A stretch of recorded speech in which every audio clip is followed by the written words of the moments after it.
They don't have a chair for Skeletor?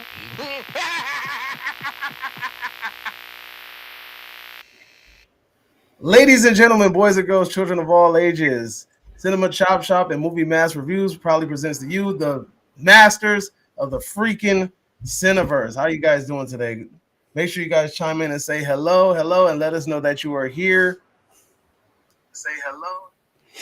Say hello and let us know you're here. Yeah. Live show. We've got a lot to cover. Paul Thurling is here. Nice one, How mate. are you doing, Paul? Turning up. Cheers for turning up. Who else is here? The Irish Jim is here. Cheerio and all that right. good stuff. Missy T. Miss T is here. Hello. He's trying to do his British accent. It's my posh accent. Oh. Yeah, that's how it sounds. You got a real pretty mouth. So let's get on with the show, boys. Did he say cheerio? Cheerio and all that good stuff, mate. You're getting there. So how are you anyway, Davey? I'm doing good on this magnificent Sunday evening. I have something that I need to go pick up so I can do my next horror haul and I can show it off to you guys. This is a really like a once in a lifetime collectible. I'll give you guys the backstory on that shit when I get it.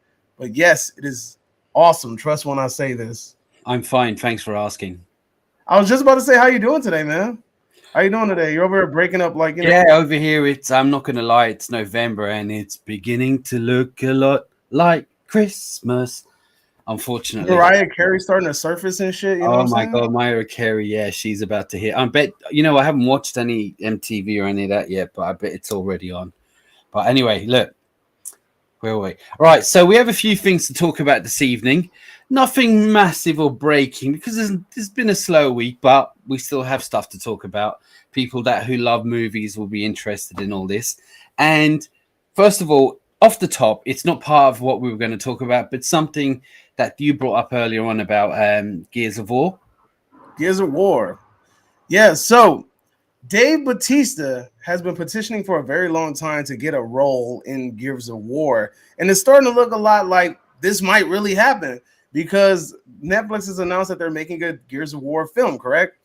And because of this, Dave Bautista has put up this picture of him in an outfit. What's the main character's name? Marcus, right? I'm not really sure. I played the game. I think his name is Marcus. I don't know. I wish the homie Beefy was here. He knows that game like the back of his hand. But anyway, yeah. So he wants to play the lead in the film, but then also, if I'm not mistaken, he was actually released as a DLC in the video game itself. So because of this, he's saying like, why not me? And I mean, Batista has the build and the look for like a COG fighter. No, so I really this guy it's him, isn't it? The main character. It's him. Size, build, face. It's him. I mean, like, when a big star like this is saying, I want to be part of this, then you should really kind of grab him by the nuts. But it all depends on how much he wants for it. And if you really want it, you should take a deal. But, Netflix will plenty of money. It will be Netflix TV show. That's all I know. But no, I don't think it's going to be. I think it's going to be a film. Oh, is it? I think they're trying to push a film. Don't quote me on that. But last thing I read was the Gears of War film. So he's been really pushing for this to happen. And honestly, like I can't see anybody that would be better. Like Batista has kind of emerged as a face in Hollywood. Yeah, no, he definitely is the part for it. You see, if it is a film, I reckon shouldn't that be going theatrical then, kinda? Not if Netflix has the exclusive rights. Yeah. If Netflix has the exclusive rights to it, then this is what I've been noticing. Netflix has gotten a lot of game rights, if you've noticed, like Resident Evil, right? Like Netflix is starting to like grab with that.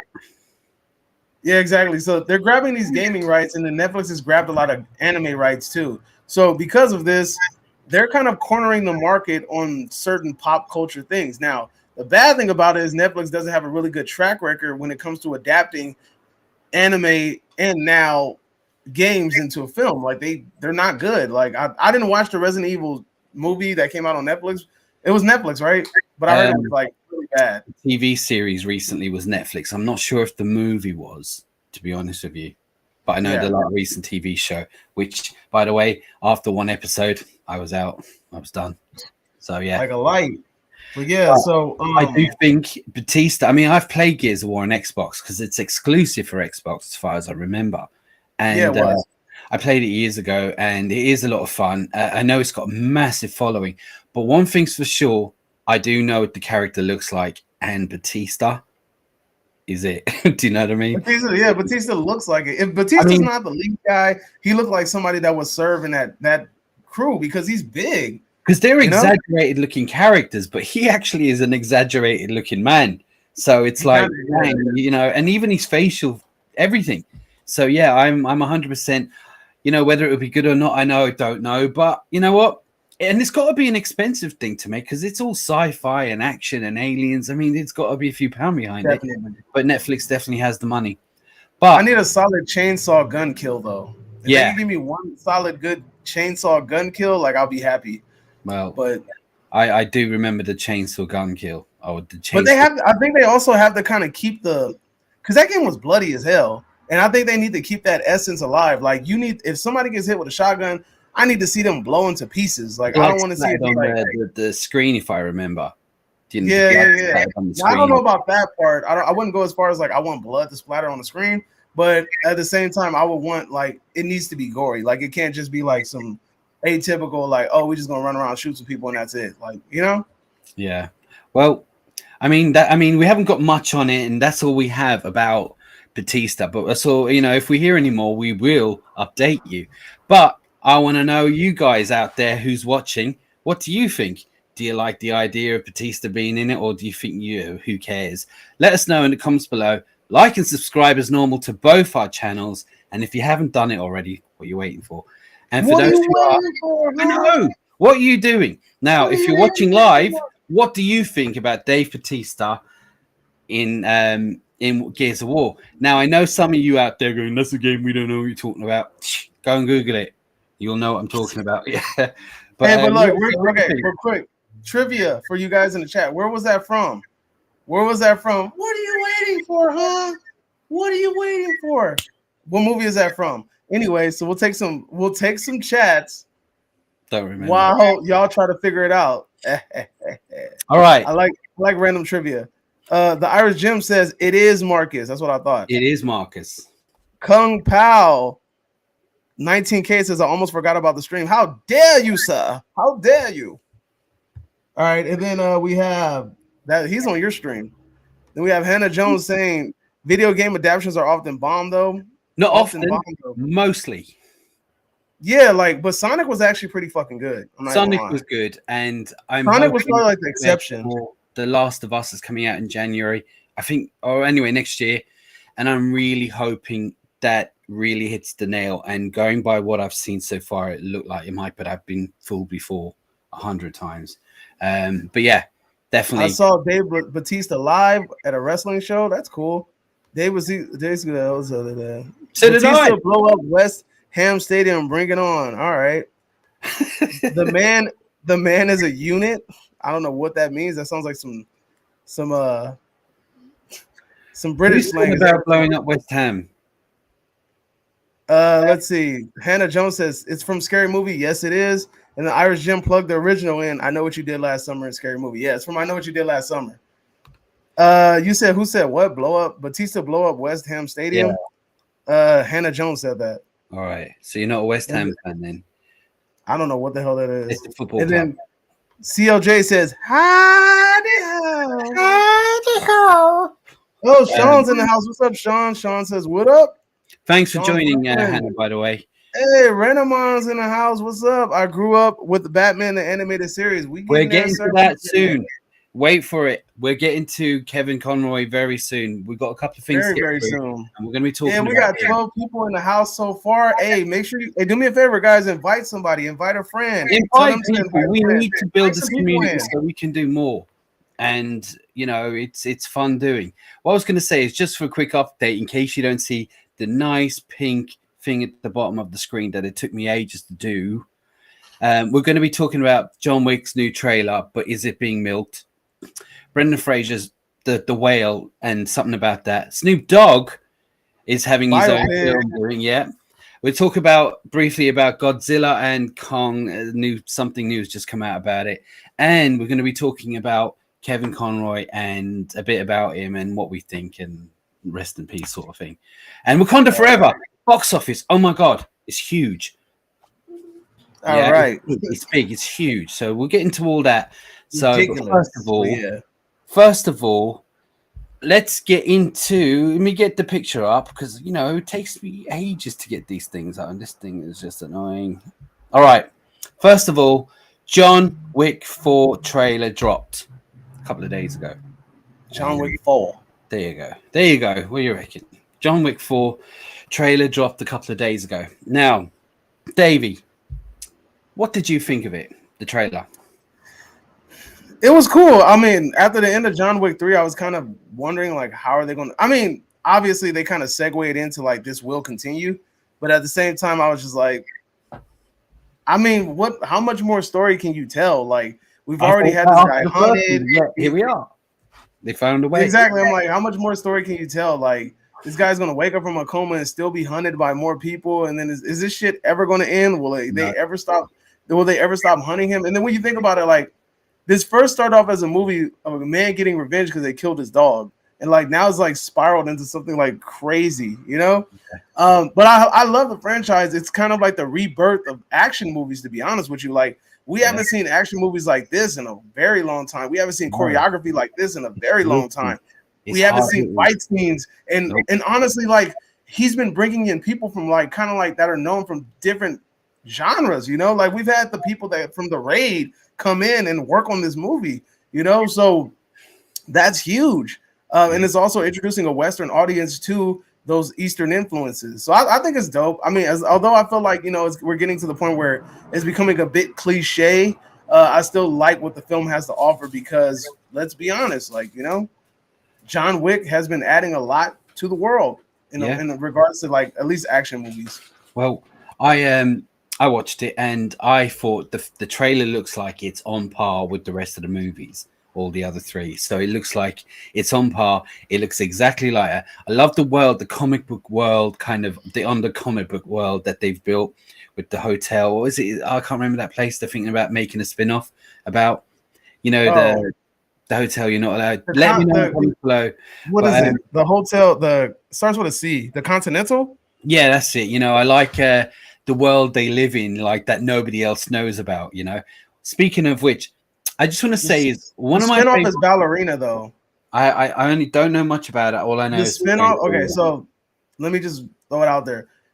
There's a spinoff to John Wick coming called Ballerina. I don't know much about it, but I know that it has been announced. And see, this is the thing about John Wick. Again, John Wick has created this universe where it's big enough where now we're starting to get expansive universes, which honestly I wouldn't mind. Like I wouldn't mind getting like a backstory on like Morgan Freeman on Lawrence Fishburne's character. That'll be a pretty cool thing to do. Like getting background stories on some of these characters will be pretty cool. So we'll see where they go with this. Is it correct me if I'm wrong, and I can't remember. It's vague, but do you remember the lady Angelica Houston who was something like was kind of like a teacher to John Wick? Remember he went to see her and she was sitting in a classroom or no, she was in a theater. Wasn't there loads of people doing ballet? Yeah, I think it's that. Could that be to do with what with the film's talking about? Yeah, that might be it. That's random right out there.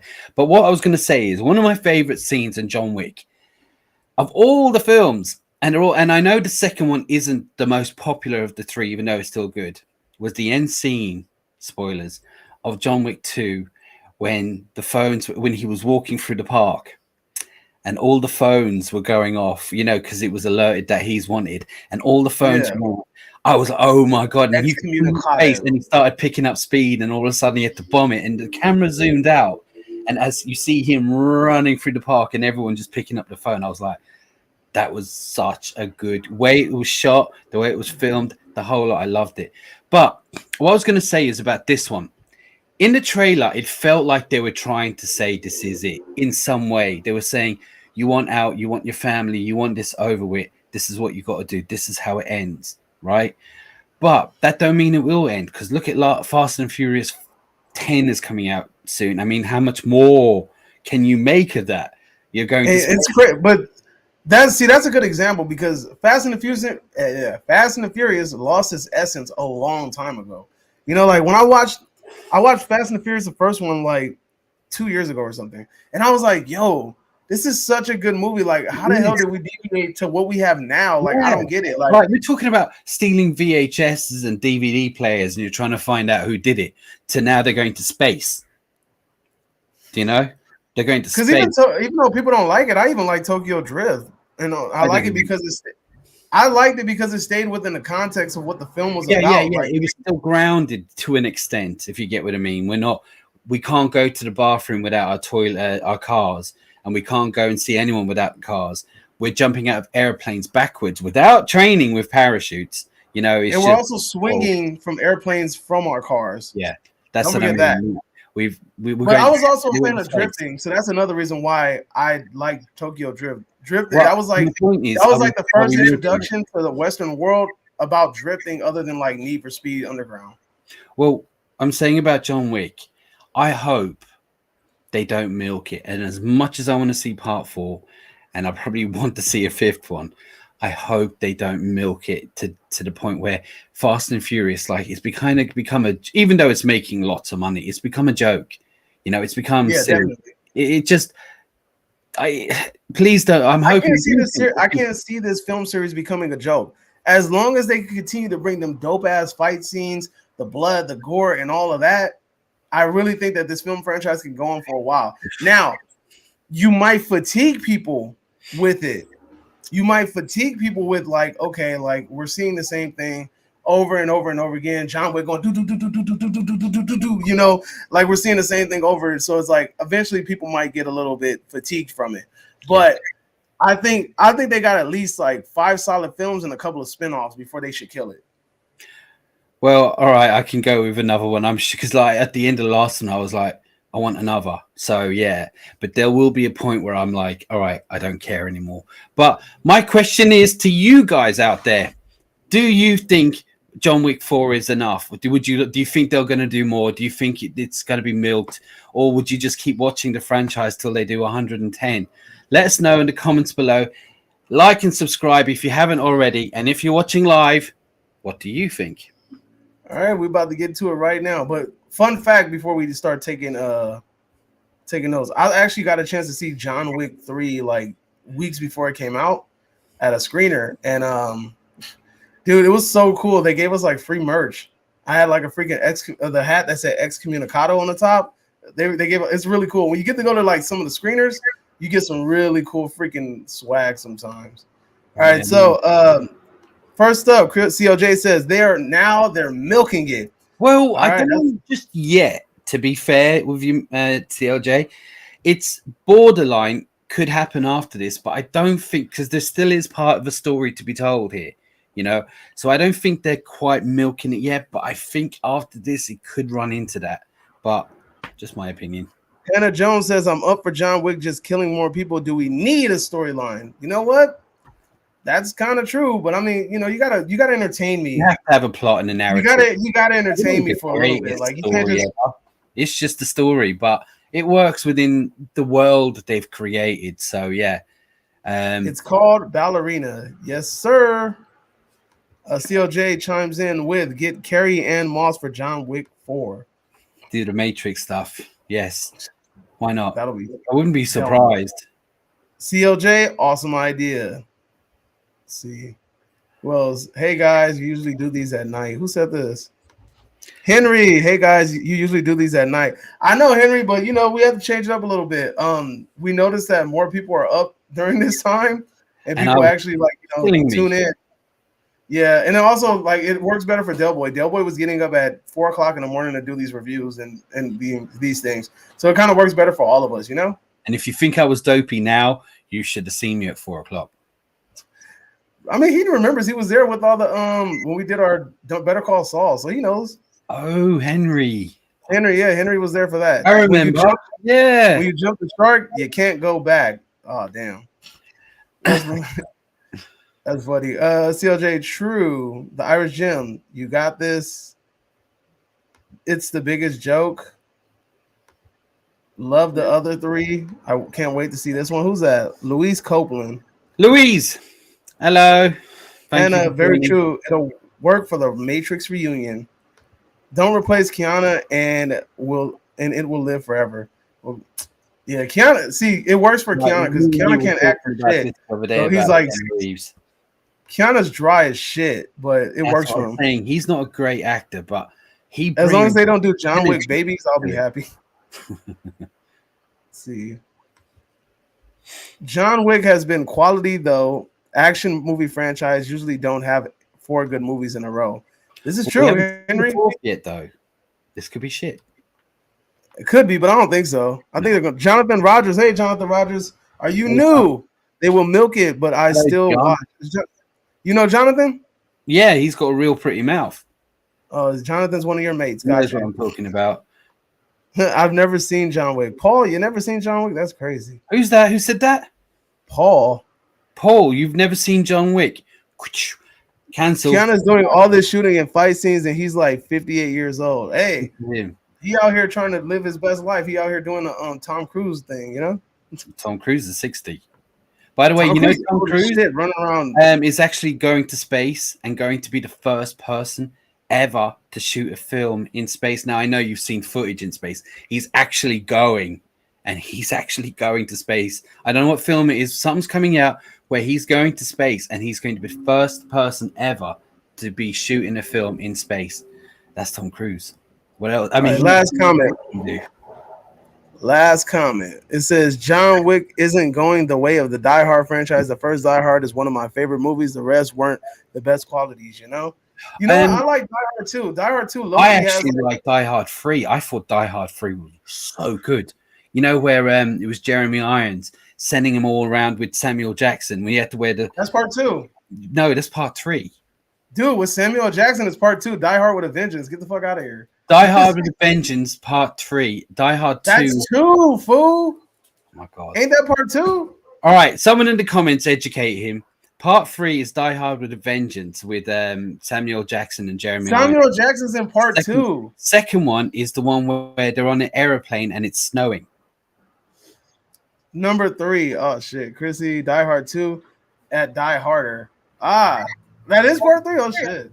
I always thought that. Oh, it's not part 2. All right, damn. listen, just quickly, I need a new co-host. Is anybody interested? All right, I'm turning my camera off now. No, I swear, I really to this day, I really thought that was part 2. That's what my sister told me, and I never looked it up. I just took her word for it. Yeah, so I blame my sister. Part 3, but I blame my sister.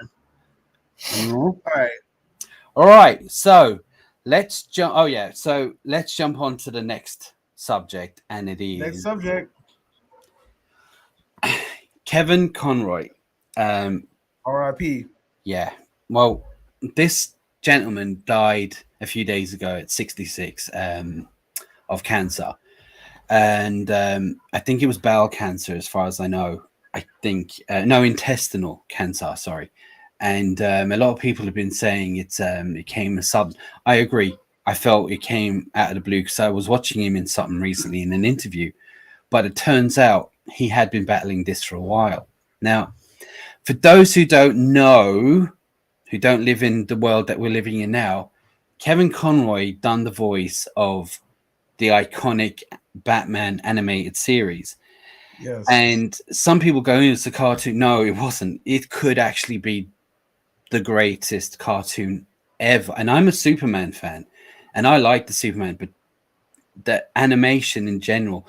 But what he brought to that character, along with Mark Hamill as the Joker, what he brought to that character, that voice, is like iconic. And I'm telling you now, every Batman movie after the animated series basically are based upon that character with the voice, the dark tone, everything. And they never really nailed it as good as he has. I mean, don't get me wrong, some of them have been great. But that animated series, if you've never watched it, telling you, it's even if you don't like animation or cartoons, and it has some of the best. It has the best score too. Danny Elfman. Well, Danielle, yeah, well, that's kind of off from the Batman 89 and Returns thing. But as I said, like this guy, he'd been around for a long time and he had done many things. He'd been on many other voices and he's got a Pacific dog voice. It's just like one off. You don't have voices like that. He also appeared on a few Warner Brothers TV shows recently. Recently, the last couple of years. I see him on The Flash, the TV show, a bit of a cameo on it. But I was saddened to hear that he died because I'm a big fan of that animated series. I mean, I still think, arguably, but I still think it could actually be the best. And it's 30 years old now, and it still could be the best. Now, he continued to do the Batman voice throughout. He did movies like animated. Yeah, he did animated movies. And because he was the go-to guy, if they're doing a Batman, they always turn to him. Now, he even did the games. Do you remember the Arkham Asylum games? He didn't do all of them, but he did most of them. And I've played one or two of them. And just to hearing his voice, it actually is that good that when you're playing, you hear him going, Oracle or some shit like that. Yeah, you're like, damn, that guy, he was so good. And I was saddened to hear that he died the other day. I mean, what do you think, Davey?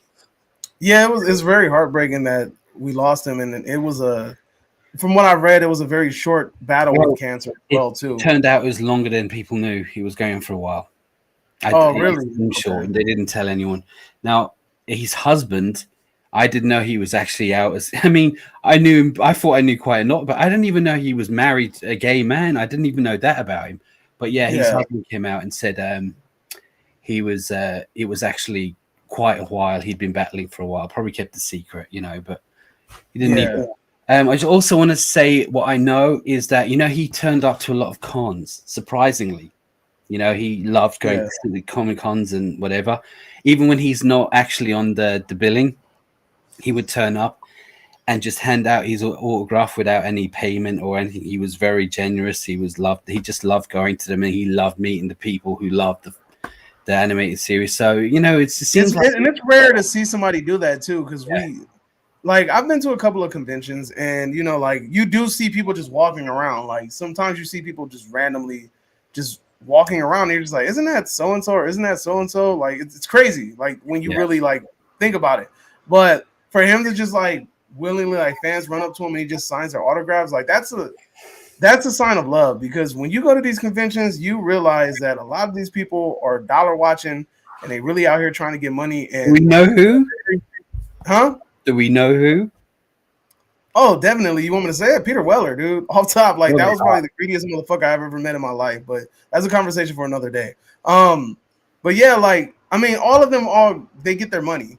And it's but there's certain, when you sit down and have can you sit down and converse with them? Will they talk to you? Will they acknowledge you as a human being? Will they will they treat you like a fan? Some of them really treat you like a freaking customer. And to hear that he's out here walking amongst the people, hanging out with the people, chatting with them, signing autographs, that just shows how much of a humane person he was. And honestly, when I used to watch the Batman movies, it used to mess me up. And the reason it used to mess me up is because I was expecting to hear his voice, because I always associated Batman with him, because I watched the animated series. The animated series was my go-to thing. The bar was set by him, and every movie, Christian Bale's and Ben Affleck's, and even the new, what's his name recently, they all are mimicking, because you see before the animated series, you had Robert Pattinson, and Michael Keaton and all that, but once he came out, he set the bar, and that's what Batman was supposed to be, and everyone tried to mimic it in some way. Never nailed it as much. They've done good, but never nailed it like he did. And Mark Hamill, Luke Skywalker, actually did the voice of the Joker. So the relationship between them two on screen, even the joke, even they're still trying to... He was heartbroken about that. Yeah. Mark Hamill was heartbroken about that. He was supposed to be a really... look, we always say that when someone dies, he was really nice. But going by it, while making this video, I was learning more about him and how, as I said, he'd turn up to cons and he would just sign and take pictures and hug people and all kinds of stuff. And I'm like, how many people do you know, and you've been to a few cons, have actually you're not just a dollar sign. They're there because they want it to be. It was fun for them as it was fun for you, you know. And it's a big loss. And you know what? I really fancy watching his last. I'm not actually sure which one it is. His last actual voice acting on Batman. I might give it a watch soon. Might watch them all. That Batman TV. I kind of want to rewatch. What was it called? The Phantom Menace?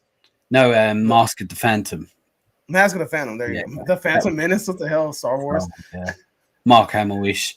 But yeah, no, that was a good movie, by the way. But no, it really was. Who don't care about animation, fair enough. But look, this is really it's all detective work. It's just, it looks like it's made in the 50s. You've got iconic voice, and and when you watch it and you hear his voice, you'll know exactly what I'm saying. And the people who do know his voice know what I'm talking about as well. Exactly. Because he is Batman. Like, let's be honest here. I can't do He's it. Batman. He was responsible for honestly introducing a bunch of 90s kids to the character of Batman. Yeah. You know, just like Adam West was in his era. He was responsible for shepherding in a whole new generation of people that love Batman. Hell, I got a bunch of Batman toys as a kid because of his Batman. Like he's the reason why I love Batman. Like Batman's one of my favorite DC characters, like hands down.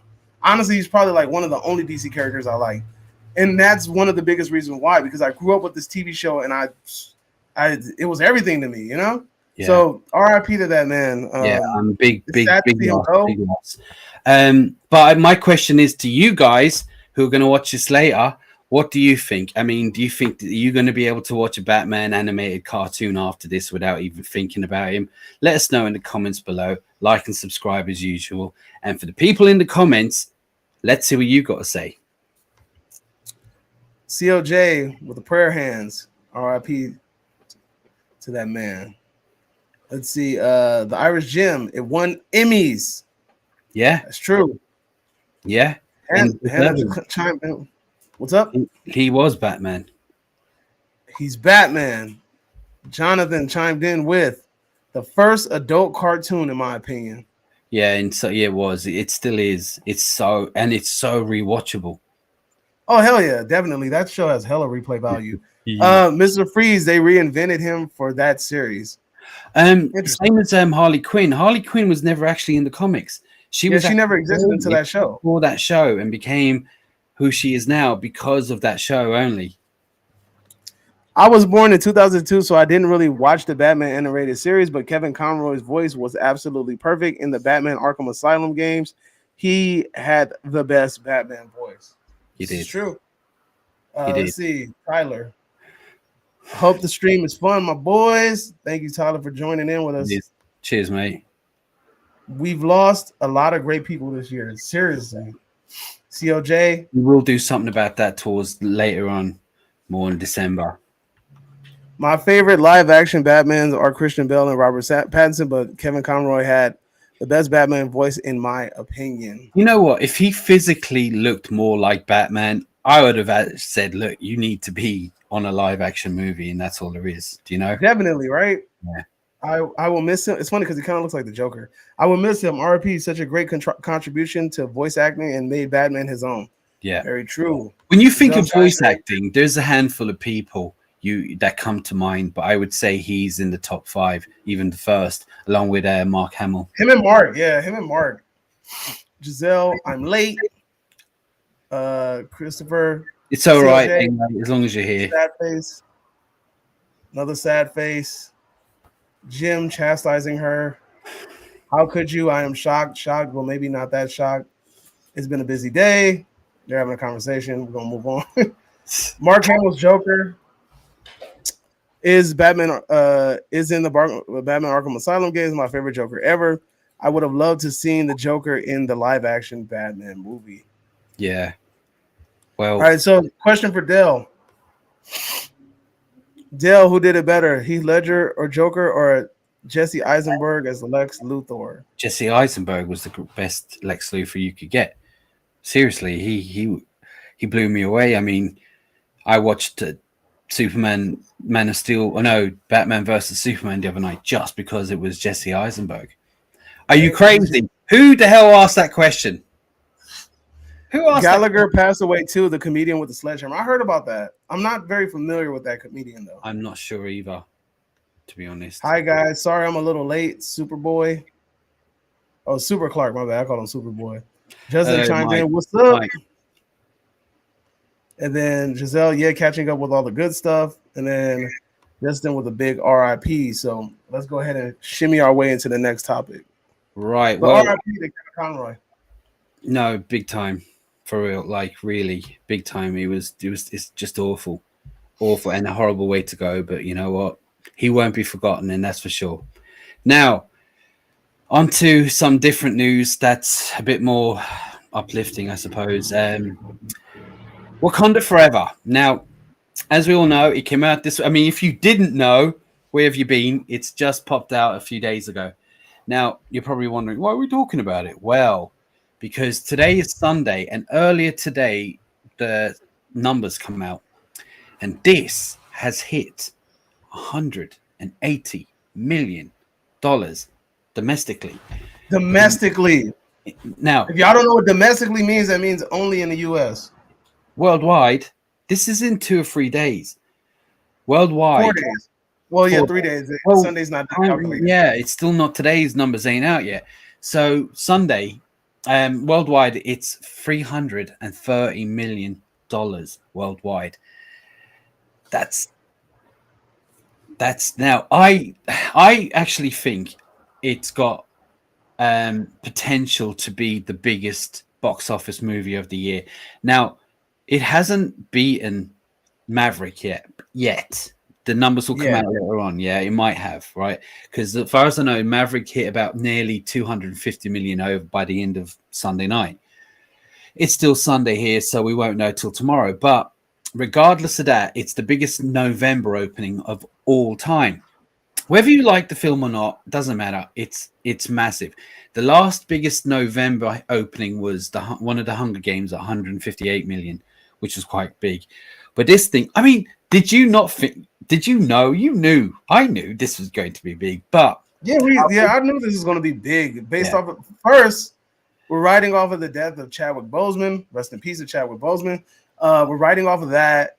This is also this franchise already had a lot of money behind it because how well the first movie did. So a lot of people have dedicated money towards seeing that first film. So automatically the second film is going to reciprocate those exact numbers, maybe not identically, but most likely that's what's going to happen. Here's the crazy part though. I have to ask this question. We saw a dramatic dip in money in the second week for Black Adam, right? And the thing is, this movie will continue to make money, obviously, but the thing is, it's only going to be making money if you get repeat watchers, okay? That's how these movies make money, repeat watchers. Do you think that this movie will warrant enough repeated watchers to go watch this movie again and make it the money that it's possibly going to hit? Because it easily can hit $1 billion. I'm telling you, I reckon it's going to be up there. It's definitely coming close. Now, I know that the Doctor Strange did pretty well. I know that Maverick done the best. Spider-Man did pretty well too. So, yeah, but that was still 2021. Oh, we're talking about this year. Yeah, I'm talking about this year. But will it hit Spider-Man numbers? Maybe. But I'm telling you now, will it hit Maverick numbers? I think Maverick was a surprise to everyone. It blew everyone away, and it did really well, a lot better than anyone expected. That was a surprise. Yeah, but this one here, it always in the back of my mind, no matter how good the movie is going to be, and the better, obviously, the better it is for the box office, but would it do well? I had a feeling it is. Now, will it be the biggest of the year? Possibly. Now, will it beat Maverick? Possibly. But there is one more other film coming up. Hello, Terrifier. Yeah, it's a clown. We have another film coming up soon, and we have 4 weeks to the next big blockbuster, and it's Avatar 2. Ooh, Will Avatar beat everything? Will it knock it out? Because, as I said before, like, don't bet against James Cameron. Yeah, this guy. All right. Avatar 1 is the biggest box office success of all time to date. It still is. It beat Avengers, right? This is about blue people. Right? This is about blue people with a generic story, yeah, that has been done to death, yet it's still the highest grossing movie of all time.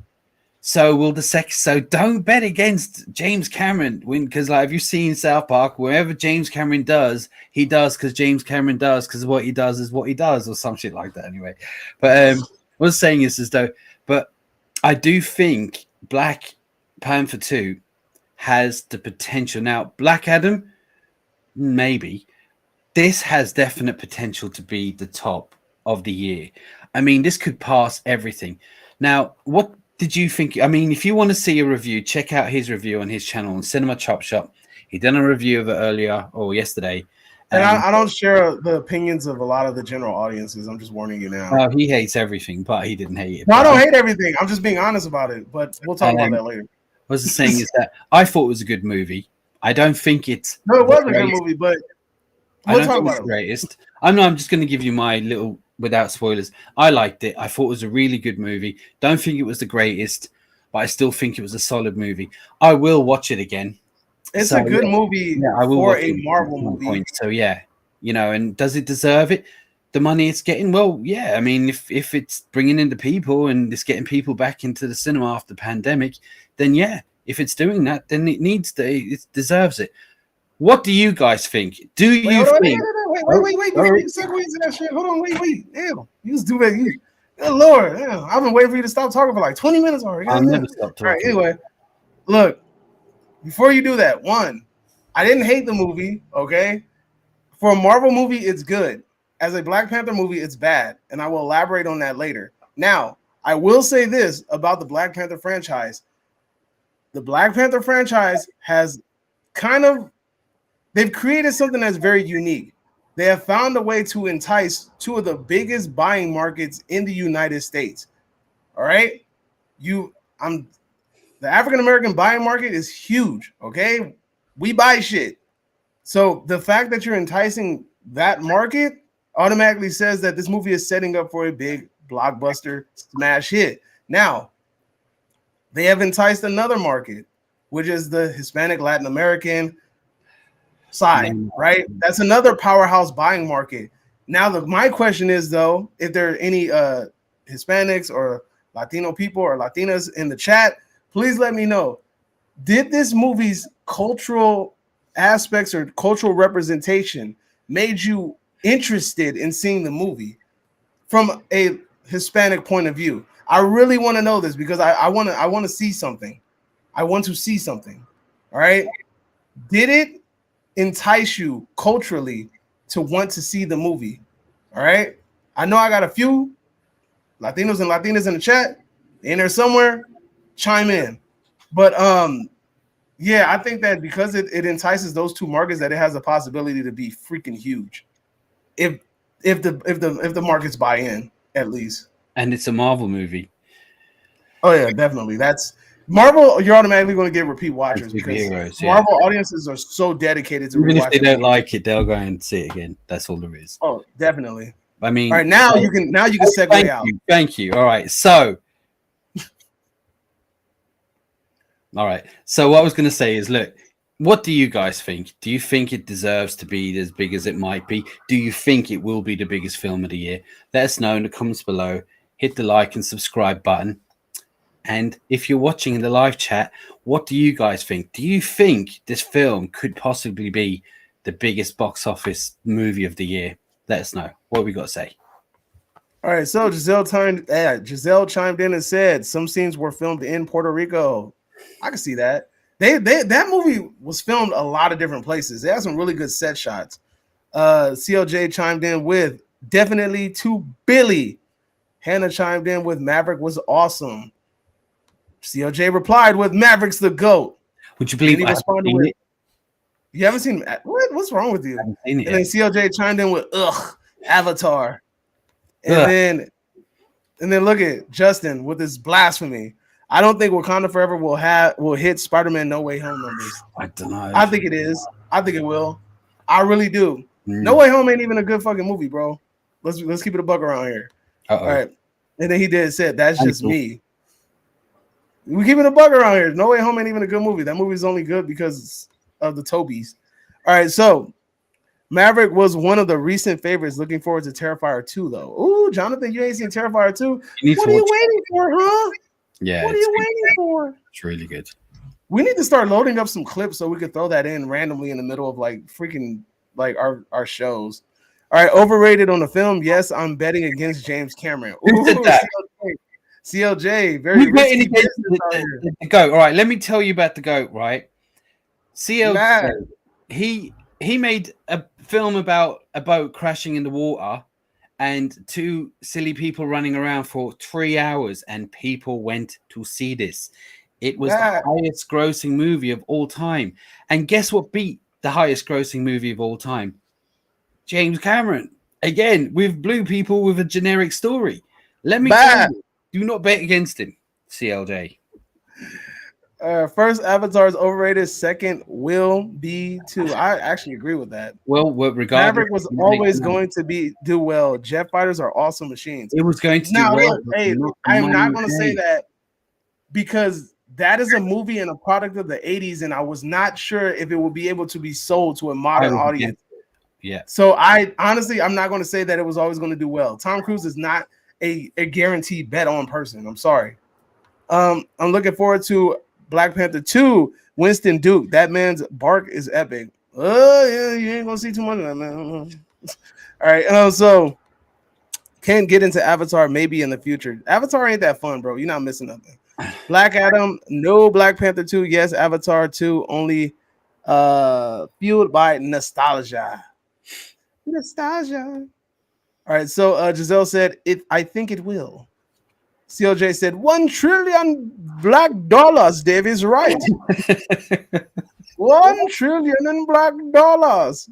Dave is right. Yes, I'm telling you, we have the biggest fucking buying market. Stop playing. Like, if they market it right, like I'm telling you, like it's a done deal. All right, so it will almost certainly hit 1 billion. It will have to repeat viewings. It will have repeat viewings, but don't think it will be as well received as Maverick. It's not. People are already being honest about this movie. And I thought the first Black Panther movie was above average, 6 out of 10. The blasphemy, sir. CLJ, me, you got to have a sit down and talk, sir. We're gonna have to sit down and talk. Wait, Justin says, App Giselle, it could be, but I think it's not going to be easy. Spider-Man made a lot more money with the extended cut versions as well, because Spider-Man needs that bullshit. Is a big Spider-Man is just a money maker in general. I mean, Jonathan says Marvel milk. Spider-Man is a huge fan base. There's nothing. It's probably the biggest, so you can't fail. Miss T says, no, but then again, I've never seen the trailer before watching the movie, but to be honest, it really would not entice me to watch the movie. I wanted to watch a Black Panther movie. What are you trying to say? That it's not a Black Panther movie? Oh no! That was the best British accent I ever heard you doing. Bit old fashioned. You sound like one of those World War II heroes coming home from war. Like, oh no, how dare they? Adolf Hitler thought he could stop us. There you go. You know you're right. I'm going to see it tomorrow. I'm hoping it is as good. It is good. Not sure if it will be as good as the first one, but looking forward to it. Don't think it will pass Maverick. Louis, make sure you check out my review after you see it, because I don't want to spoil it. Even though I do a non-spoiler, I don't want to feel like I kind of like brainwashed you or anything. None of the MCU spiders are good. Okay, yeah. I mean, that's true. I did like that. Just saying. Is it the last one? If a Marvel movie doesn't make $1 billion in 2022, then it feels like that. It feels like if none of these movies don't make $1 billion, they scrap it. It just feels like that, to be honest. And it's a bit unfair, to be honest. You know. But anyway. What have I missed? Jim, you missed our topic about Black Panther. I will do things, Davey. True. Anything with MCU on it will make it rain with the money. Not really. I think I'm gonna be honest with you. I really think that with the rise of all these stupid Netflix shows, I think it's starting to dwindle the quality of the MCU, and people are starting to realize that they're not as good as they cracked up to be. But that's just me, though. They're not. They're definitely not. They're just falling apart since Avengers Endgame. But all right. Anyway, look. Okay. Well, you know, that's what we got to say about that. Let's move on to the next topic. And I know we've spoken about him before, but Brendan Fraser is back again. Now we spoke about him a couple of weeks ago about the Mummy, but his That new is such a movie, crazy looking picture. That his new prosthetics movie, is good. The Whale, just the trailer, sorry, just dropped, and we knew this was coming for a while. Now, did you see it? Of course, I watched it because you said watch the trailer. Well, you know, I say a lot of things. You don't listen, but as I said, look, I watched the trailer. I'm expecting good things from him. It wasn't just me or that trailer didn't. I like trailers that don't tell you much, but damn, that trailer didn't tell you anything. Yeah, no, it didn't. Or am I tripping? Am I tripping? No, it was about a minute long. The trailer was about a minute long, and normally they average about 2 minutes 30 seconds. This was a minute, and also surprisingly, didn't know it was A24. Yeah, I knew that. Come on, look. Yeah. All washed up rappers, all washed up actors go to A24 in order to rejuvenate their career. I'm gonna say that shit. Right? Well, all washed up actors go to A24 to rejuvenate their career. That's the only way to do it. This film, the plot goes, I only know a little bit, so all I know is that he's a married man with a family, and he's in the closet. He's in the closet about being gay, and I didn't even know that. Damn. Okay. Yeah, he finally leaves his family and runs off into a gay relationship, and it abandons his family. But turns out doing that was the way he done it was wrong. He lost the boyfriend, lost his kids, lost all that, and he turned to eating, which made him, like you see in the picture, and his health was pretty bad. And I was wondering, like, where are you getting this well from then? But okay, keep talking. That's why he's really big, and he's covered in, like, he's in bad health, and he's trying to rekindle with his old family, not to get back with like his wife or anything, just to make up for old times. Now, it's also delves into binge eating and was that the right word? I mean, come on, depression. Yeah, you know, when you eat too much. Yeah, it's down to doing that and making wrong choices. Like, it's supposed to be he's a good guy, but he just made wrong choices, and now he's paying for it. Now, I'm saying Oscar buzz here. That's all I'm saying. Of course. Yeah. Now, whether it will be good or not, I don't know. I do think that he's going to give it his all, because right now is the time for him to shine. And I think he will. Whether the film's good or not, he will be. I feel like you just told me the whole fucking movie, bro.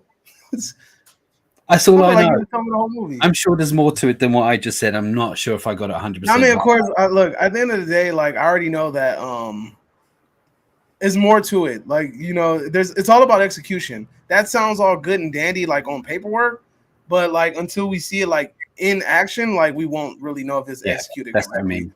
Just there's a lot riding in the sense on it, because he's had this resurgence, and he's on the lips and mouths of everyone at the moment now. But this is something I just want to go kind of off topic with him a little bit. Now, I want to say something. So, as we all know, most people who watch this, Brendan Fraser has been through a rough few years.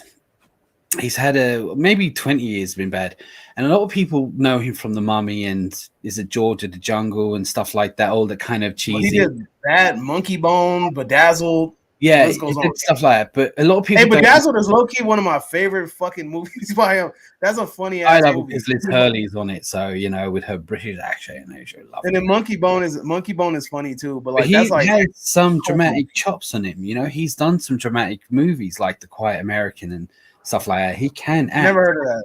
Well, he actually can act. I mean, I know him from that film we spoke about, California Man, years ago.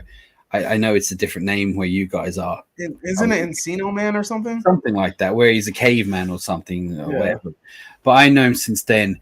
I've been a fan. But my point is right. So you see all these people, not talking about fans. I'm talking about Hollywood in general. You see all these Hollywood producers and filmmakers and all that saying, oh my God, it's such a good, he's so good. Oh, we're going to give him this resurgence and all that. Where would they, when he was down on his knees, when he was going for auditions because he had because he put on weight and maybe lost a bit of hair, doesn't mean that he's a bad actor. He wasn't given because he didn't have the same looks he had then, and nobody gave a shit. And because of the fans, and I will say because of the fans' love for him over the last few years, they've brought him to the surface, and producers are going, damn, people like this guy. Let's get him back and get him to do that. That's the way I feel. But the way I feel is, as much as I love Hollywood, it can be a real shallow place. And I feel that Where were these people when he was on his knees, when he really needed them, when he could have done with a bit of help? Do you know what I mean? I don't think A24 did that because people like him though. No, I think A24 no. did it just because A24 does that shit. No, Like, no, I agree. they invited. I mean, mean, what's her Daniel Radcliffe did Swiss Army Man with Yeah. A24, which is a fun ass movie, you know. Yeah. And then on top of that, they had Robert Pattinson, who was already considered washed because no, I Twilight. don't mean like A24 not being long around. No, I'm just let me build here, sir. Good lord. So A24 did that. Then they did Robert Pattinson. He did The Good Times, and then after that they had you made me lose my train of thought, dude. Then what's his name? Uncut Gems. Adam Sandler. Oh yeah. He was considered washed. You know, like his movies are considered washed, and then he had a slight rejuvenation out of it. A24 is literally the hyperbolic time chamber for actors that people have once considered to be washed. But I will say, Brandon Fraser got a lot of praise after he did that Young Justice show. I think it's like it's a DC show. No, it's not young. Ugh. It's a DC show. It's a DC TV show, yeah. And he's like a robot or some shit. Yeah, he's supposed to be good. And he got a lot of praise for that shit. Like a lot of praise for that shit. And I would give a lot just to hear Brandon say, "Es cocaína! Es cocaína!" one more time, dude. That was the funniest fucking movie. If you guys know what movie I'm talking about, say it in the chat. But go ahead. I'm sorry. Go ahead with your monologue. There's nothing else to say. It's just no A24. I don't mean that. I mean just all these Hollywood producers that Doom Patrol. That's what it is. Doom Patrol. Yeah, he would go to auditions and people because he didn't have the look he had back when he was the mummy and all that because he was put on weight and he was losing his hair. I even saw articles a few years ago saying how the mighty has fallen. And I was like, I can't believe you put this. Like, you kick a guy when he's down. This is a few years ago. And I'm like, what movie did he fall off after, though? I'm not sure. I do think it might have been that one where it was Journey to the Center of the Earth. It seemed because it didn't do as well as they were hoping. Maybe, yeah, okay. To be after that, he kind of started disappearing. The Mummy 3 didn't do as well as they had hoped, to be honest. And he's just because the movies weren't doing well, and he put weight on, he lost his hair, or he started going bald, and he just, but all these Hollywood people that did a standing ovation there recently. Do you remember you seen about that? I heard about that. I'm like, yeah, they're all clapping. Yeah, great. But where were you when he needed them? Like, and I'm just exactly right. Like, where were you at? When, it annoyed me. I was wasn't with me shooting in the gym. The fans, the people that liked and loved him for years, and they keep going on about him, brought him to the surface. And he started putting his name on people's lips in Hollywood again. And that's why he's getting resurgent. So I'd say to you guys, the fans out there, it's you who done this for Brendan Fraser. And I hope this film. Superboy just said something interesting. You mentioned Nick Cage, who was also another person that got his career rejuvenated by a bunch of indie movies. He said leaving Las Vegas, but I remember I felt like Mandy strangely resurfaced Nicolas Cage's career. And then Pig honestly showed that he still has acting chops in him because that was a well-acted movie, by the way. Pig, such a good movie. And that's also a A24 movie, by the way. I'm just saying. I want to point out, though, with Nicolas Cage is that despite his career kind of going down, he has been spanning out about 10 movies a year, where Brendan Fraser, 0. Do you know what I mean? That's because Nicolas Cage was like, fuck it, I'm about to make some money. Like, yeah, but no, according to what I know, Brendan Fraser couldn't get work. Do you know what I mean? So, look, I don't go on about, but I want to ask you guys. I mean, what do you think? Are you looking forward to seeing The Whale? Do you care about Brendan Fraser? Do you give a shit about it? Yeah. Let us know in the comments below. Like and subscribe as normal. But for you in the live chat, what have you got to say about it? Giselle said, my man, Brendan Fraser.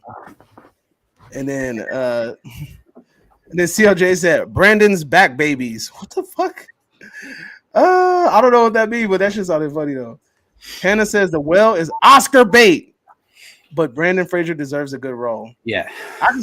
Look, any A24 movie is low-key Oscar bait. It is. Let's see. CLJ said, let's support A24. Let's see. Max came in. Max, who's this? Max Mashup Man XXXXXXXX says, hello, people. What's up, Max? Say something. Say something in the chat, homie. It's Richard. That's Richard? It's Richard. Also, aren't people named Richard? Their names are also Dick. Actually, if you knew him, that's kind of fitting. And I know. So, Giselle yeah, Bonilla. Oh wow, I didn't know all that. See, you ruined it for Giselle. Thank you, sir. you're welcome. Always to please you. All right, so support Super Clark says Black Panther was one of the weakest Phase 5 movies, but Black Panther 2 will be arguably the best Phase 4. I don't know about that, sir. That's some blasphemy out of your mouth. Black Panther is literally one of the best MCU movies, but that's a conversation for another day. Brandon Fraser is so good in all of his films. Loved the Mummy films and even loved his film Furry Vengeance. It got some hate, but thought it was hilarious. Okay, all right. Will say that I am a fan of his, and always has been since actually the California Man. As I said, I've always liked him. Hannah Jones is plugging a movie called Uncle Frank, Amazon original movie, the best LGBTQ plus movie I've seen in ages. Okay, thanks for telling us. Anyone want to watch that and let us know? All right. He always tells you the whole movie. Damn. See what I'm saying? Paul Thurling says it. You're welcome. I didn't tell you nothing. I just gave you the plot because the trailer that was didn't. A hell of a look. That was more than a synopsis, homie. Brandon Fraser looks like he's eating Brandon Fraser. Hey, that's messed up matchup. I'm getting the hate. That's messed up matchup. Don't be doing that. British Davy, cheerio, mate, and all that good stuff. Encino Man, yes, that's what I was talking about. True Hollywood cares for Fraser now. California Man. Let me see. CLJ says True Hollywood cares for Fraser now. Seriously, Dale Boys on point. Thank you. I know. And Giselle says, tell them, Dale Boy. Amen. I told them, and I had you in mind, Giselle. Hallelujah.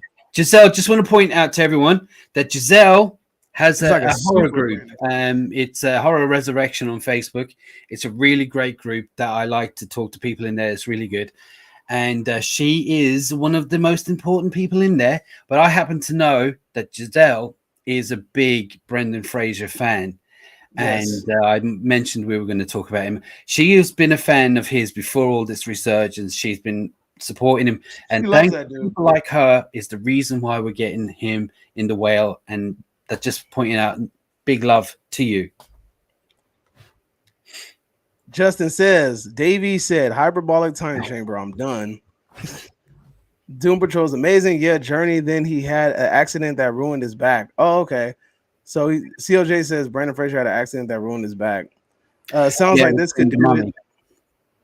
Yeah, it was the Journey one. After that, MIA. Unbearable weight of the massive talent was awesome. I heard about that. Well, I love Nick Cage even when he has bad accusations that he had. I don't want to get into it, but he'd been kind of had advances made at him as well and stuff like that. He was forced. I don't know much, all of the details, but I know there's a few number of things that Harvey Weinstein. No, but it had that kind of ring to it. To be honest with you. Yeah, it was like, if you want your career to continue, you know what you got to do. All right, low key, I like Brendan Fraser and Dudley Do Right. In the first Mummy movies, Fraser had that car accident. Not seen them yet. Laugh out loud. What movie you guys looking forward to that has been announced? We're gonna talk about that, sir. We're gonna get it. We're gonna get there. Is that it? Go ahead. All right. Yeah, that's it. So. Next topic, and this is quite new news for anyone who's interested, and I be one of them. And I think I'm going to let David do most of the talking on this because he knows more about it than I do, but I know a few things. So this is Snoop Dogg Double G. Yeah, Shizzle with Mo and Nizzle. It's D-O-double-G, sir. Get it right. All right, sorry. But yeah, so as it was announced the other day that he and the name of his what's it called him? Death Row Records. Death Row Pictures Records. Davey, take it away. Let me take it away because you over here butchering this shit. All right, so Snoop Dogg has signed on to be an executive producer of his own biopic. He came into contact with Universal. They came into a contract together. If you guys don't know, Universal did the NWA movie. So Snoop Dogg has been waiting for the right writers, the right directors, and the right people to make his own biopic. And he has found it. They've signed on the original director for Menace to Society, one of the Hughes brothers. I forgot which one it is. Let me check real quick. So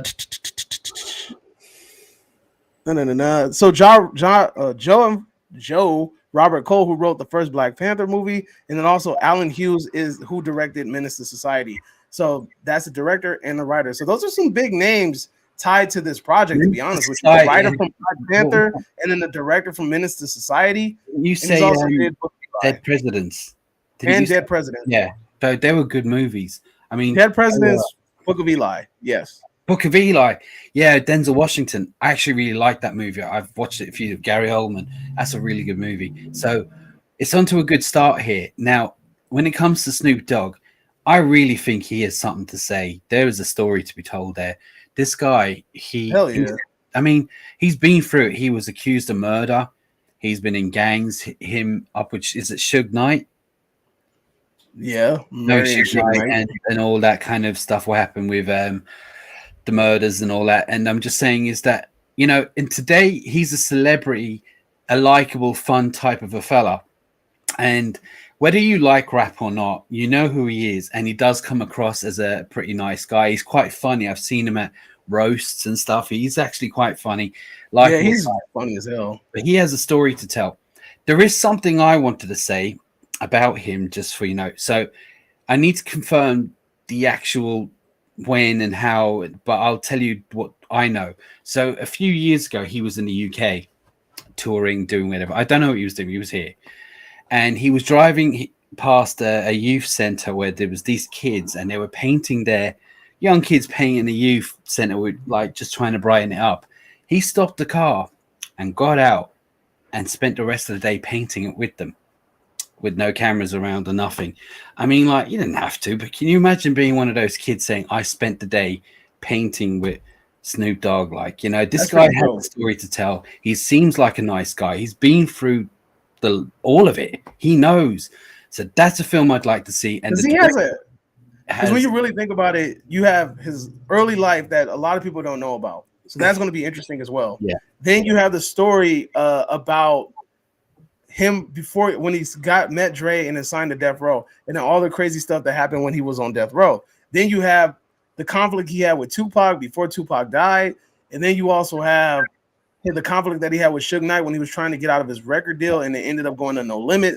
And then you have his career after that and everything that followed that as well. So, I mean, it's a hell of a story to tell. Yeah, as long as they do it right. But the director, as you said, did Menace to Society. He's done Dead Book of Eli and Dead Presidents. Yeah, no, you mean like, and they got the writer from Black Panther. Now it will be him partly producing this as well, right? Because it's Death Row Pictures. He's getting involved. He's bringing Death Row into the movies, the movie business. I guess I didn't even know that. You know, they should throw that in the film too. By the way, we're also making money doing this too. But I mean, yeah, because that's pretty cool. He bought the old record label that originally put him on. So that's pretty cool. I do think that he's definitely one person, a biopic that I would definitely really be interested in watching it. Will they do it right? I don't know, but they have all the right elements to do a really good story and a good director, great character. And as I said, like whether you like rap music or not, it doesn't matter. Everyone knows who he is. And he does, if you see him in interviews and on his own, he's actually kind of a nice, he's approachable. Like he just seems kind of like, he's funny, he's witty, he's just a nice guy. But yeah, he started a youth football league over here, and he's there all the time. That Snoop Dogg league, he started a bunch of like little leagues in LA, and he had all of these rappers like sponsor a team.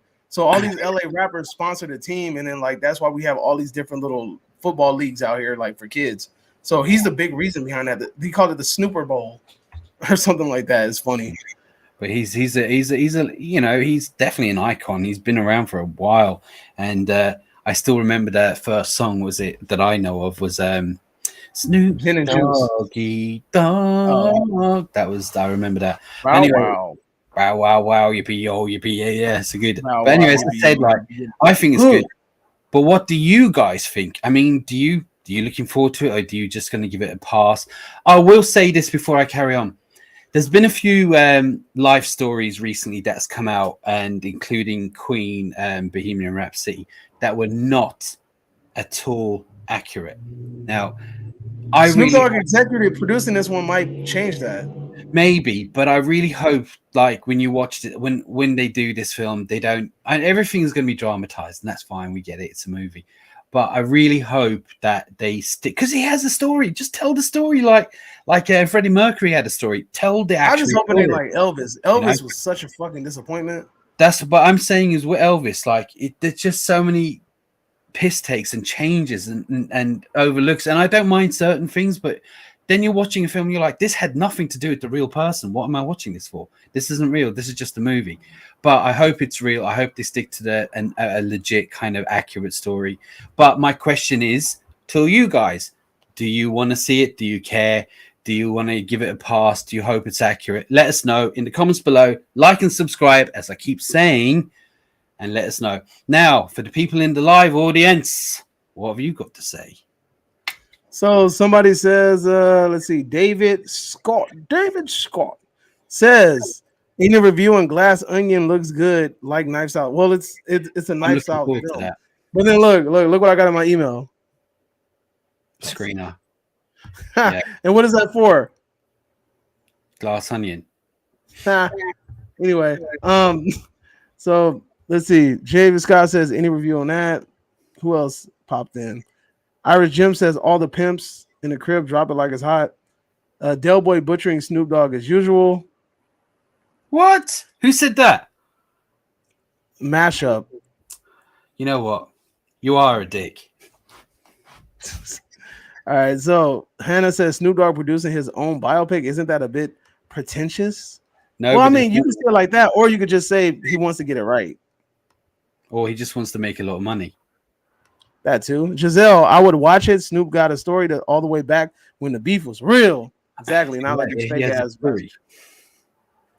My favorite quote from Snoop Dogg is from the film Starsky and Hutch when he says, there once was a time when you went to the bathroom here against the wall, you did it on the outside. Wait, what? There once was a time when you went to the bathroom here against the wall, you did it on the outside? I don't get it. He played Starsky Hutch. He made Huggy Bear, yeah. That was it, yeah. I'm not interested in a biopic. Nothing against Snoop Dogg. Well, this is the way some people are. Some people aren't interested, you know. Not trying to hate. I never was into gangster rap. You don't have to be. He also went to college with Cameron Diaz. Let's see. Hannah says, agree with you. Still haven't seen Straight Outta Compton. Not interested. That was a good movie, though. Giselle, he dodged the Tupac and the Notorious B.I.G. situation because he was smart enough to stay neutral when it got heated.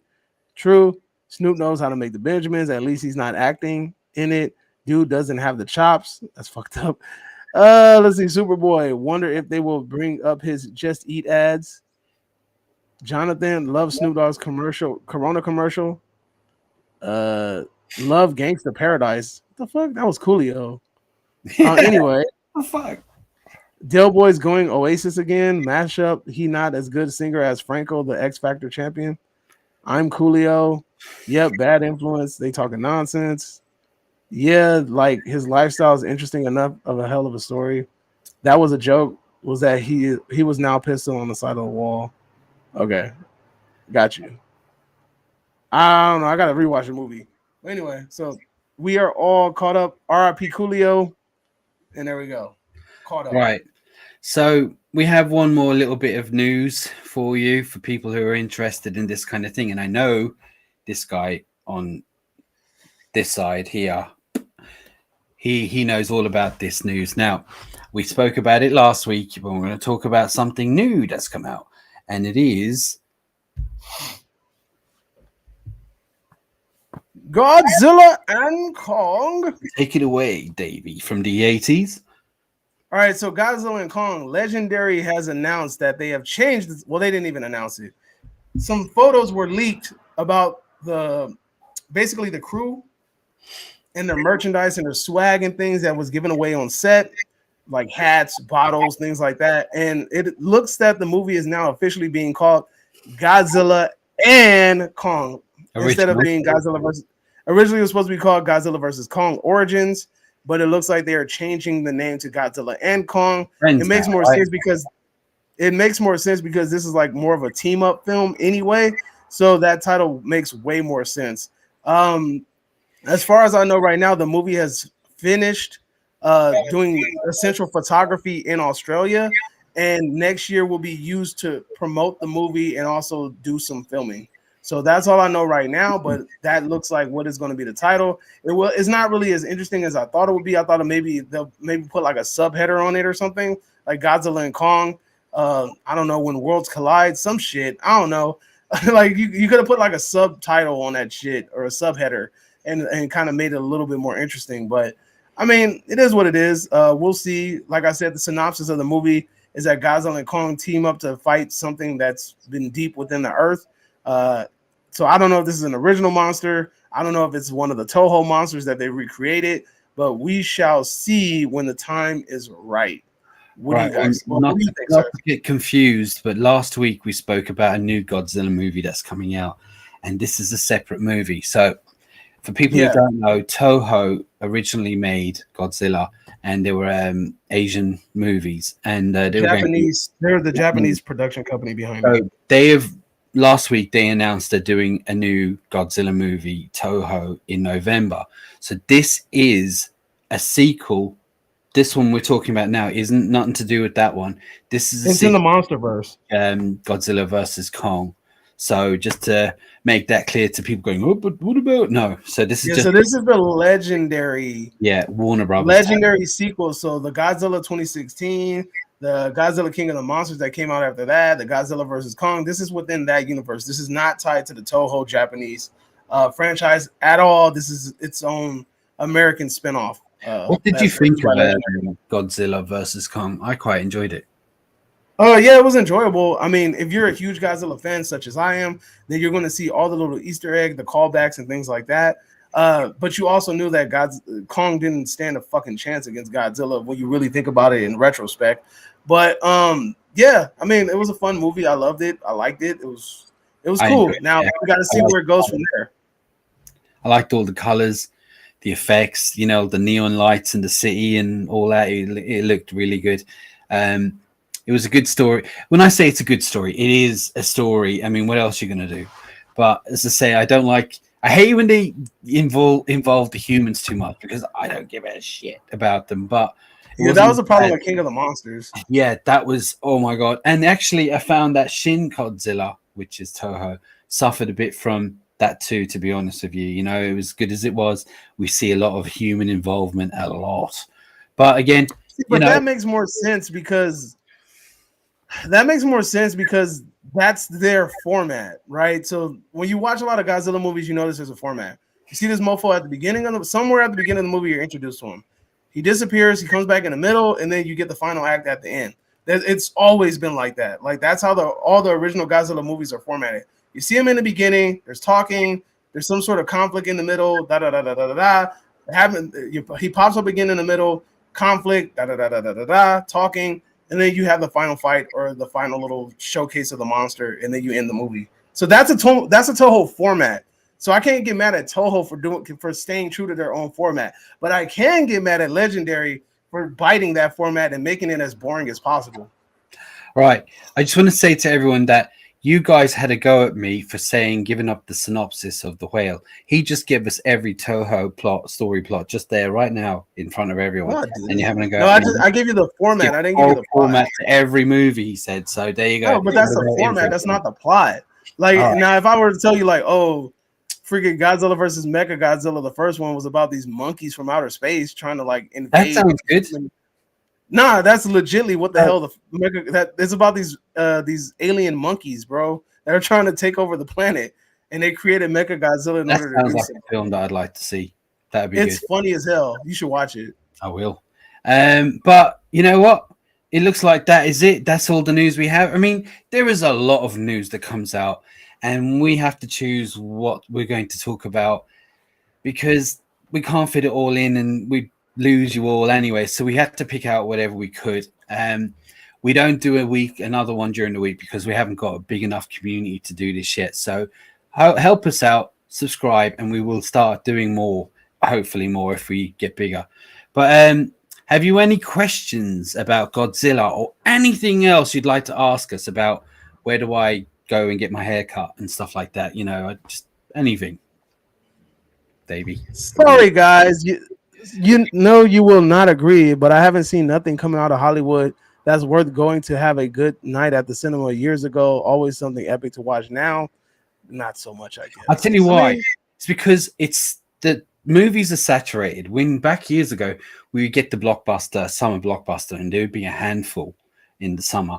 Those summer blockbusters now have gone from there to February to April to November, now December. Well, we always had Christmas, but it's just saturated. Now, you could say in some ways we do have, we're spoiled for choice because we weren't back in the day, you know, but we're spoiled for choice. So I understand what you're saying, but just embrace what we have. all right, I'm feeling kind of meh about the Godzilla thing.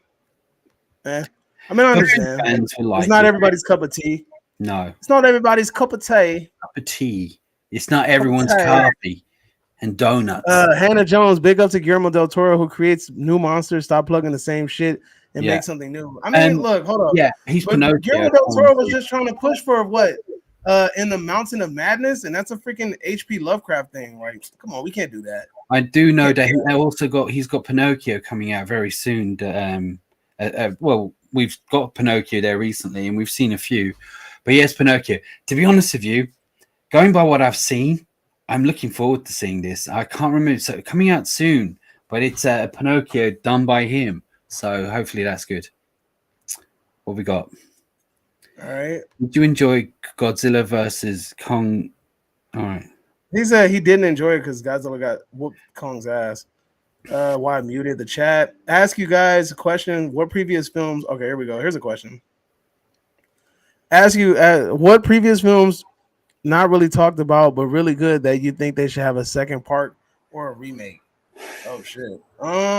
What should have a second, the sequel? You mean, sort of thing? Something else. Oh, The Guest. That's my pick. If they don't do it, they better. The Guest needs a freaking sequel.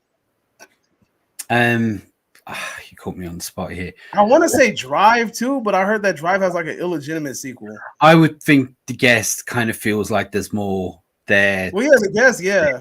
I kind of would like Drive too. Drive was good. Yeah, I'd like to see What a else? sequel to Back to the Future. Oh, that would be cool. What else? Best movie quote ever.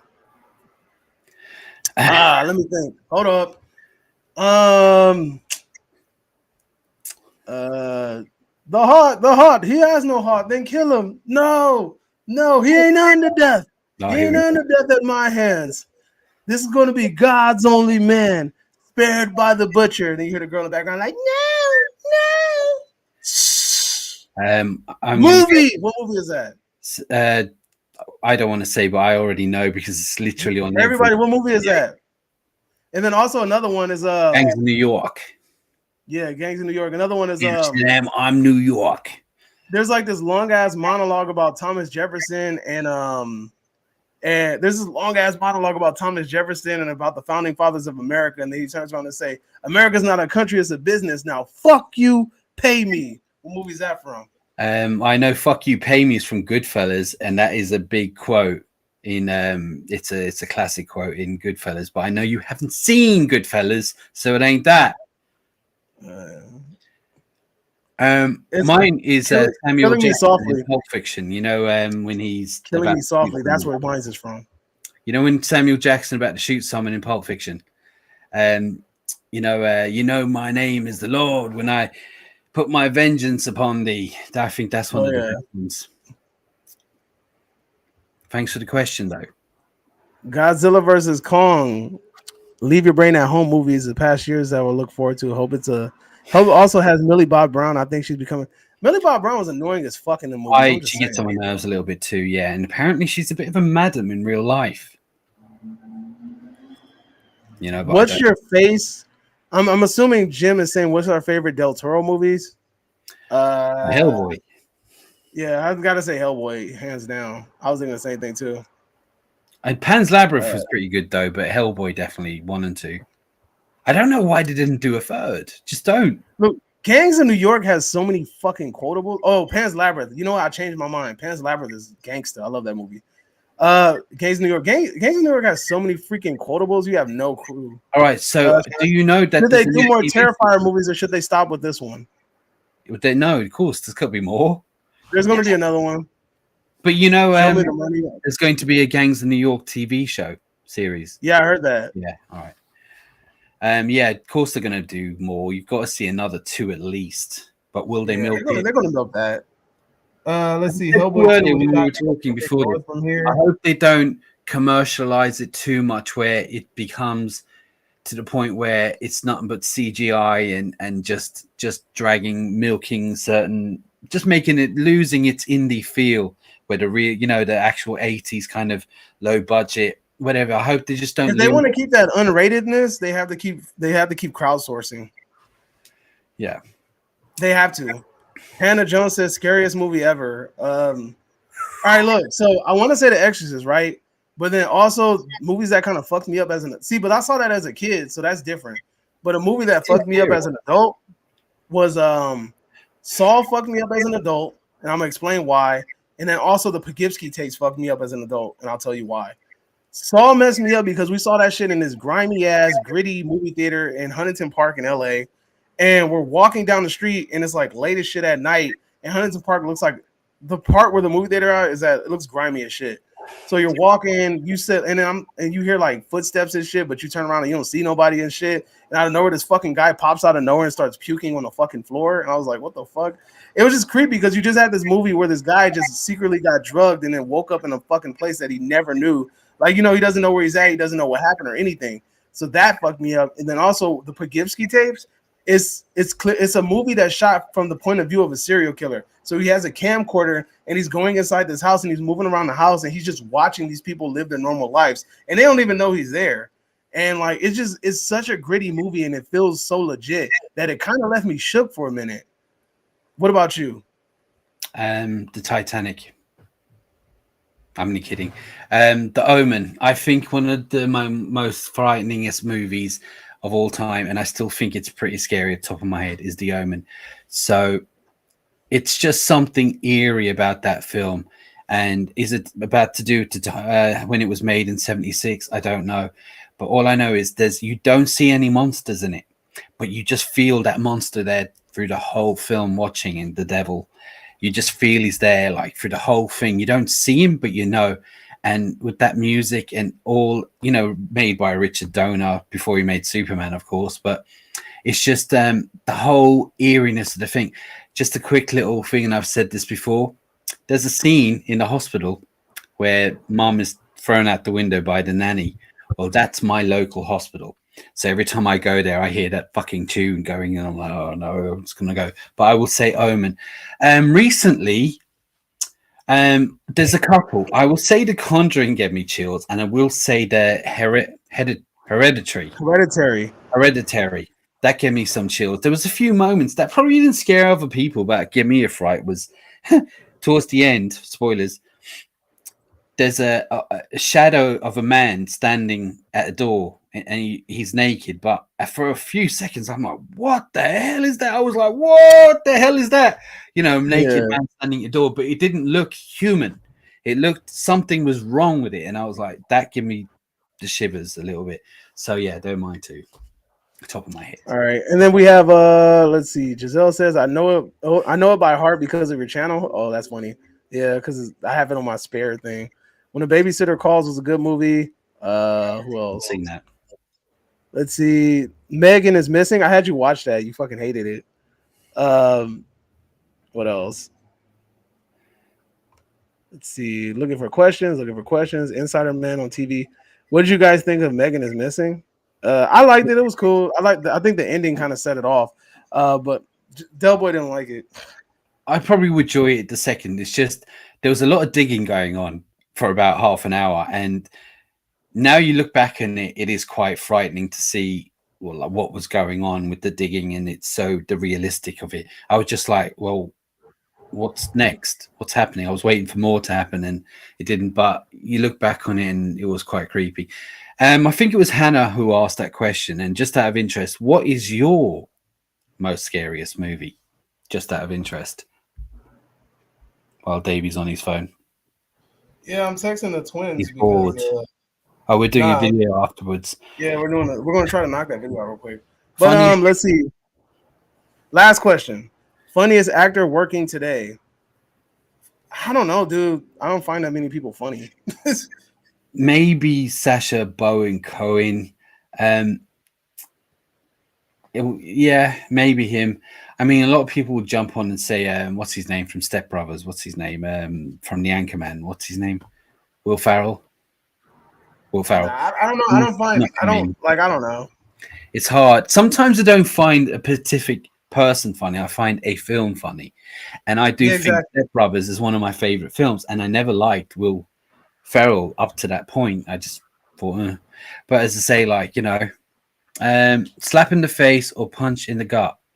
Slap in the face. No, punch in the gut. Why? Because I've been punched and slapped quite a few times, and there's nothing worse than being slapped in the face because you instantly want that person dead. Punch in the gut gives you a few seconds to go, oh, you know, it hurts. That slap, that sting, I swear to God, just don't do it. Don't do it. That's it. Tough question, Hannah Jones. All right. So it was amazing coming with you guys today. You guys showed up in full numbers. We have 16 people in here right now. Thank you guys for trooping on through. We appreciate it so much. Do us a favor though. Make sure if you are not subscribed to my channel or Del Boy's channel, you go ahead and mosey on over there and subscribe to both of our channels so you guys get the notification from either channel that we are going live. Also, we're trying to get this Wakanda Forever review, spoiler review going. So that should be up probably today. I got a horror haul coming up because I got to go pick something up, which is actually going to be really cool, very unique, collectible that probably none of you guys have seen before. And trust me when I say that, it's going to be big. Make sure that when you guys come back next week, you guys bring a friend, tell a friend, you know, bring as many people as possible. Next week, we want to have 20 people in here. And then the following week, we want 30 people in here. So let's make it a goal as a community to build on each other. Let's build on every single episode and make it better. Yes. Thank you. You said it. You took all the words out of my mouth. But yeah, but thanks for everyone for turning up. Thanks for all the people I asked. And it's been great. And I enjoyed all the questions. Warp Ship Down traumatized me. Me too. But no, really, thank you for all that. I'll be doing a video this week, something to do with trailers that ruined movies, you know, trailers that came out and literally spoiled the whole movie. I'm going to do something on that this week, and please stay tuned. Now join us next Sunday for more. We'll have all the latest news and movies, and if there's a topic that's popped up throughout the week that we don't know about, please comment below and let us know that we might use it as a part of a topic to use. You know, it would be interesting because it's not yeah, make sure to like this damn video. The algorithm likes you guys liking these videos. Yes, press the the thumbs up, like it, because they like it. YouTube has been pretty tough on me recently, so help me out, guys. Anyway, look, that's it for us. Goodbye, Davey. All right. And then see you. Bye, everyone. Thank you for watching, and we'll see you next week. But for now, see you all soon, you royal boobs. I can't wait.